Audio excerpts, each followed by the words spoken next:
Do the prologue. All right, I'll give you a countdown. 3, 2, 1, go. Woo.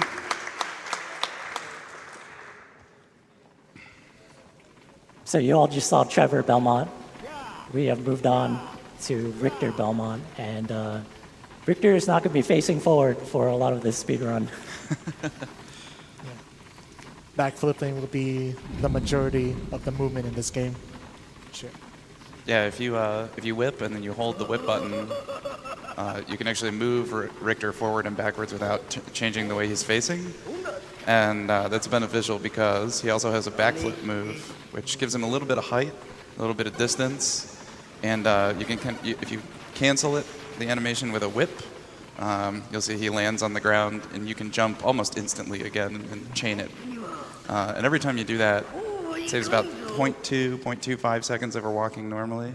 So you want to do it as much as possible.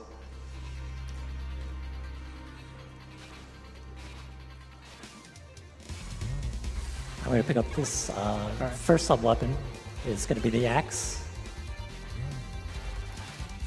Sub-weapon count in this game is really crucial because like the other classic Castlevanias, the hearts that you get does carry over to the next stage. Yep. And the other thing that it's kind of hard, it's kind of subtle, you don't really notice it at first, but this game doesn't have double and triple shot like in the other classic Castlevania games. It's actually based on your heart count. So like right now he has 24. I believe that means he could have 2 axes on the screen at once. And if he were between 30 and 40 hearts, he could have 3. And then anything under 20 is only 1 sub-weapon. And that actually comes into play in the 3rd stage boss. So we're going to swap out the axe for the holy water. That's a tough strategy, getting back to that bucket and then up to the top. So remember to press R. Thank you. Pressing R will actually activate the item crash, which this is probably the only time you get to use it in an actual run. Yeah. And of course, if you guys don't know, this is the beginning. This is the prequel to Soten. Yes. Something like that.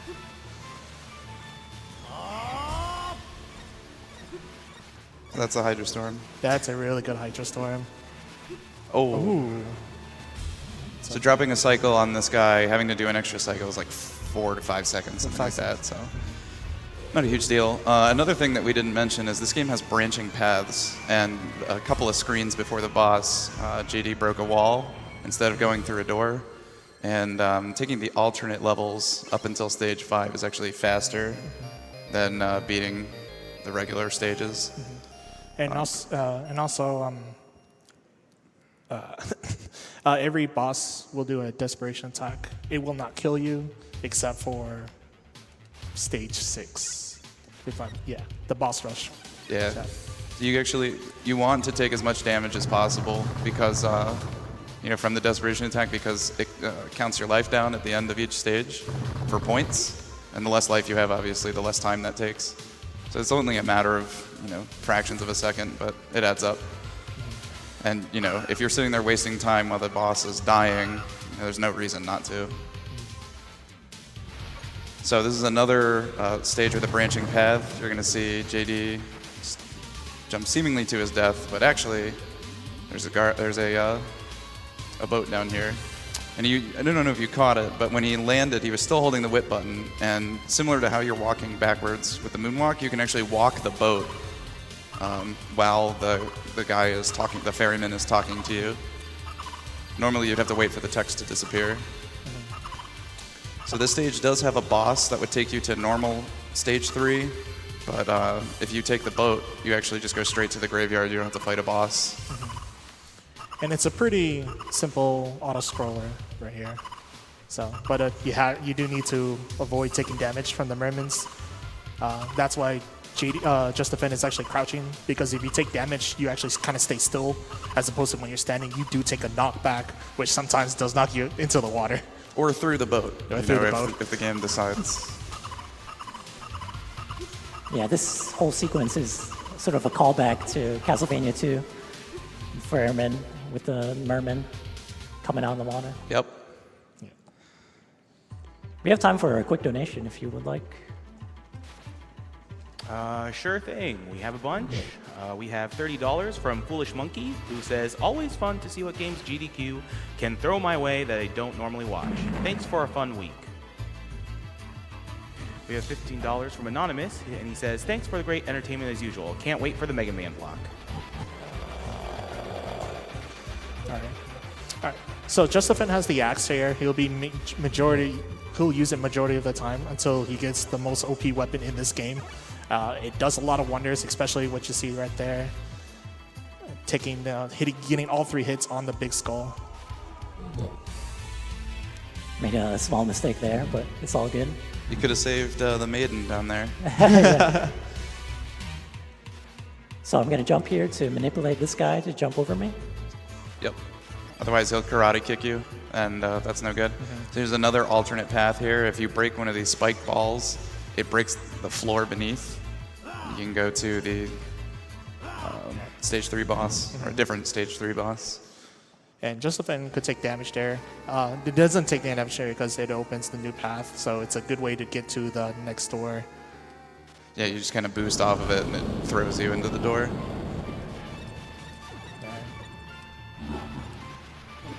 So this is the boss I was referring to when, the double shot mechanic comes into play, because you want to be able to, since he's mostly towards the top of the screen, the axes take quite a while to come off the screen totally. So it's nice to have, enough hearts to be able to throw 2 axes at a time at him. Yeah. So you can kill him quicker. Richter with the moonwalk. And that was a really good fight. It really is. Thanks. Good fight.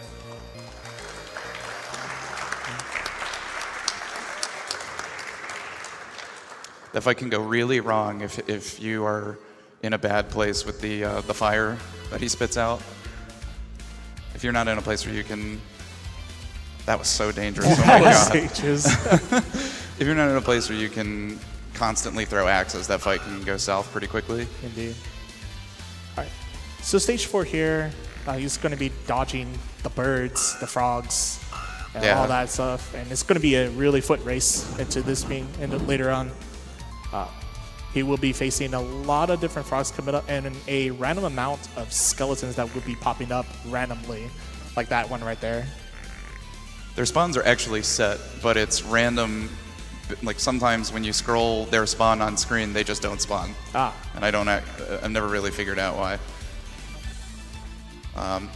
This screen in particular can be really volatile. You can save ridiculous amounts of time by just getting 0 skeleton spawns and jumping over all the frogs. And then this screen is is really the foot race right here. Yeah, this is where you see the advantages of being able to whip cancel your backflips. You're basically just outrunning all the birds carrying the flea men. Ooh. And that's the mechanic that we covered in stage 2, where if you're ducking and you take damage, you don't take any knockback. You saw that there. If you don't whip cancel your backflip, you are in what is considered a ducking state. You're kind of sliding backwards. And if you take any damage in that time, if you slide into an enemy, you just take the hit and then you can immediately regain control of Richter. So that's really nice abuse of that mechanic on that screen. All right. Right here, Justifin just picked up the most broken sub-weapon in the game, mainly because it does a lot of full screen damage. And right over here, this is pretty much Dolahan's big weakness. Even though we get Curse, it slows down the hit. It slows down the animation of the Bible, so he gets more hits on the Dolahan, which really kills himself at the end. So yeah. Nice fish out of water. Yeah, so the Bible's really useful, especially in stage 5. So you don't want to die. You don't want to lose this Bible here, really. You can't get another one until 6. Indeed. Stage 5 is actually one of the beginning of a lot of different runs, because this is where most runs die, especially if you're doing PB attempts or even world record attempts. Yeah. So there's a huge luck element coming up on the next screen. There's a bunch of floating weapons and a glowing sword. And the only way to progress is if you kill the glowing sword. But the sword can just, wow. That's a perfect. really good one Very right nice. there. So that thing can just float above you, and you can't hit it, and there's just nothing you can do about it. Indeed. Because the Bible won't kill. The only thing that kills it is the whip. So Indeed. Now, right over here, it's the painting. if you jump into this painting, it's an instant death. It's really an instant death indeed. But, you know, with the Bible there, it really does a lot of work. That's where you see it a lot. Nice. And here for that door transition, actually, the ship is moving up and down, as you can see here. It won't transition you unless the ship is all the way at the bottom. And so he actually happened to time it perfectly, such that it was at the very bottom when he got to the door. So that was pretty nice. All right. Oh, Ooh, that could have been really cool. that could have been indeed. So this is like one of the most dangerous screens in the game. As you can see, it's like those giant ogre guys. You want to successfully boost off of them, but you also have to worry about the flea riders. Yeah, they spawn really random as well. So it does, like, messes up a lot. He misses that leap of faith right there. Is that's what he was trying to? He was whipping and trying to turn himself around so that he could make that long jump, but that's okay. He got the invincibility drop at the end. That's what matters. Yeah, there are random drops in this game, but it's very uncommon. And the nice thing is if you accidentally pick up another sub-weapon, it's like Soten where it drops your sub-weapon and you have like 3 seconds to pick it up before it disappears again. So, this is by far the hardest part of the game, this boss fight. His movement's random, the sight spawns are random, and it's just obnoxious. It is obnoxious because there's absolutely no way to actually manipulate like the spawn of the sights. This is really good though, keeping him, if you can manage to keep him under the sail, then the sights will only spawn like there, Yeah. or like off screen. So that was actually a really good phase 1. Really good. Now phase 2, he has to dodge all of the skulls. Okay, if he takes a hit from one of the skulls, he fires 5 more. You won't move into phase 3 unless you do it without taking a hit. That might be too early. Yeah, that's all right.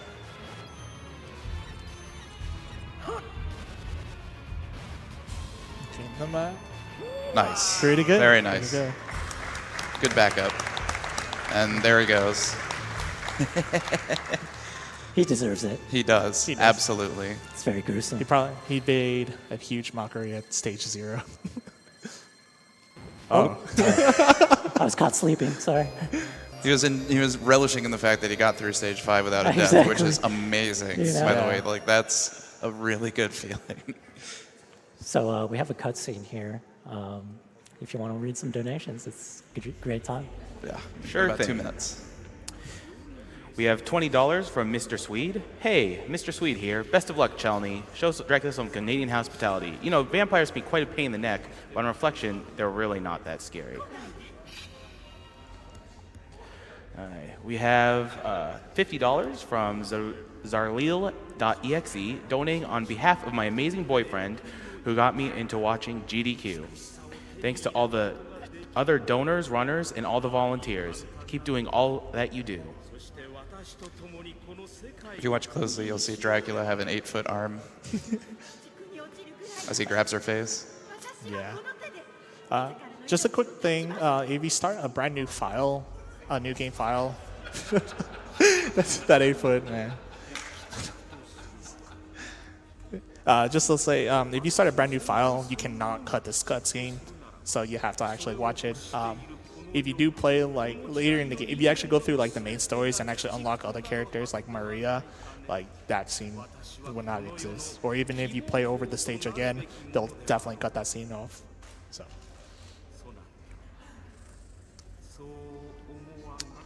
Yeah, it's a very uncomfortable scene.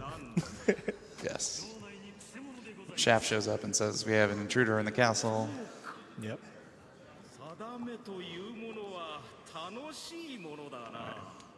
We have $50 from Ken McDowell. He says, hey guys from sunny SoCal, I have to donate for my favorite Castlevania game. Love to see a Ralph C. Belmont only run, or Trevor Belmont. We have $40 from Adam35. Another amazing SGDQ. Loving what I've seen so far. Can't wait to spend the next month catching up on YouTube. Best event ever. Thank you, charities, organizers, and runners. All right. So we got here stage 6 here. This is actually the boss rush, where you'll be facing a lot of the enemies from CB1.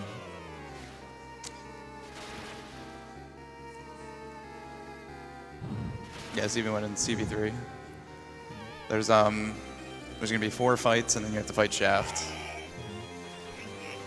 You might recognize some of these familiar characters, but this is especially where the Bible comes in handy. It slays all of them very well. Nice, you got the walk right strat. Nice, good fight. Nice. That one's really tricky. You have to the bat kind of moves based on where Richter is, so you have to position yourself properly.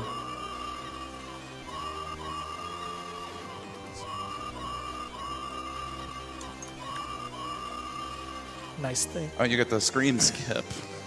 When you kill her, she makes a really loud scream, but Yeah, if you haven't noticed, the Bible takes 3 hearts instead of 1. yeah, that is. All right. So throwing the Bible there will take care of the banishes that he will throw. So that way it'll cover everything and you won't get damaged for it. Yeah, he throws out a bunch of bandages, and it can get really hairy really quickly. All right. So Frankenstein over here pretty much likes to grab people. Yeah, his attacks are pretty predictable, so that segment's pretty easy. Now this is really by far the hardest part of this stage is the Shaft fight. What we want to see here is him teleporting to the left yeah. first, because that means he'll get a few more Bible hits. Now he goes through a three cycle pattern before repeating, and you'll see it's They got the badge spawn. it's not the worst, not but the worst. it's yeah. a little more precarious because you're going to be in the fight a little longer. Yeah. But yeah. When you hit him, he teleports, and if you let him, hang out for too long, then he switches patterns. Nice. Nice. Killing him before his third. Don't take a hit. Yeah, no. He's actually this is one of the desperation attacks that you do actually die. It is the only one. It's the only one. But yeah, killing him before the third phase means that's about it. As good as that fight will go without a right spawn, or a left spawn, I mean. Yeah, I was hoping to save some of my hearts there, but I really wanted to finish that fight off because I was really low in health. Yeah, that was a good call. And if you die on Shaft, you don't have to fight the first 4 bosses again. But if you die at all in the first 4 bosses, then you have to start the whole thing over again. So coming into stage 7 here, we've got a really obnoxious first segment where you're being chased by bats. I don't know how you do this without backflip whip canceling. Man, the sword bats are like really, really obnoxious. Look, we Oh. got it. We in there. Yeah, indeed.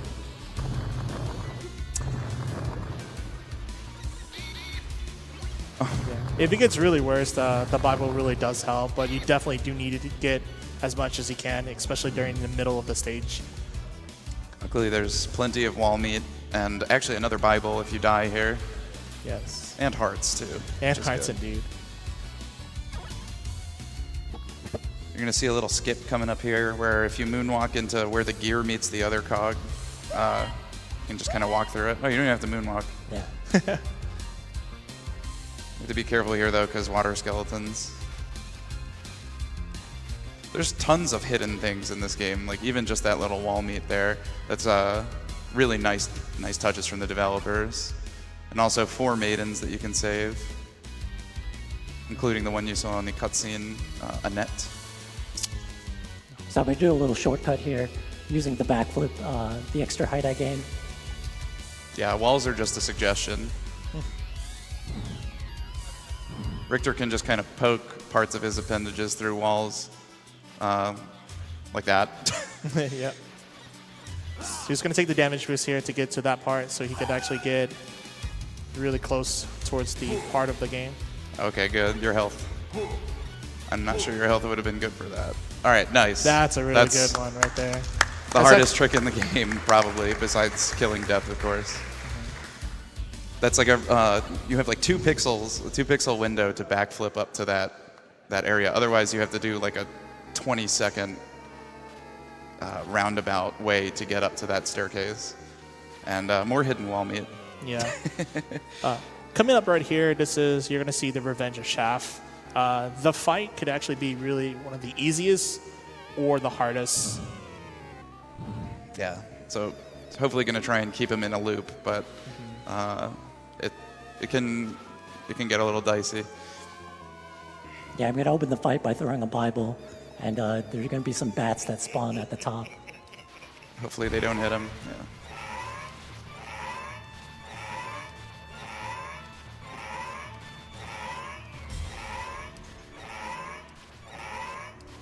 Hey, countdown. Look at this juggle. Oh, baby. When's Marvel? When's Marvel? Right after this, dude. Very nice.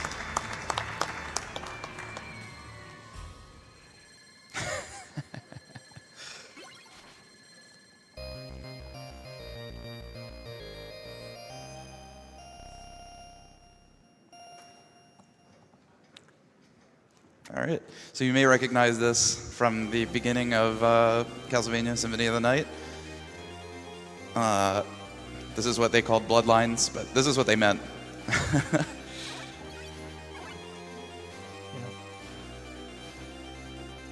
The final stage of Rondo of Blood.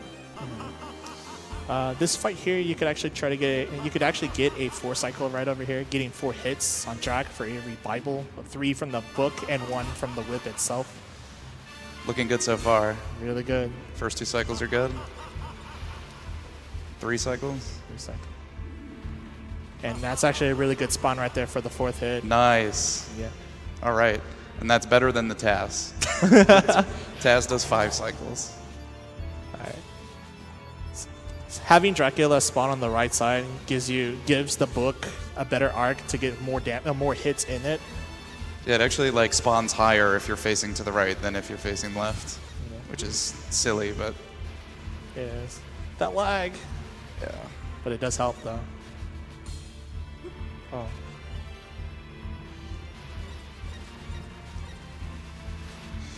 Oh. Ooh. Nice. Nice. Good save. Good save indeed. All right, time will end when he grabs the orb, just like Castlevania 3. That was a good save. Did not. It's a good thing I had all that life, dude. Time. And he got the backflip. Very nice run.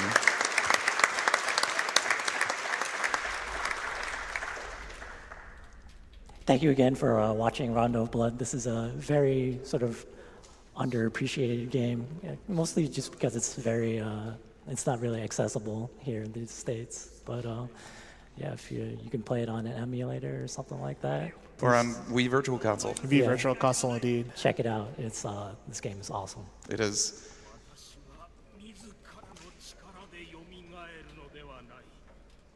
So what was the time? I see it 23:01. 23:01. Nice. That's pretty good. Very nice.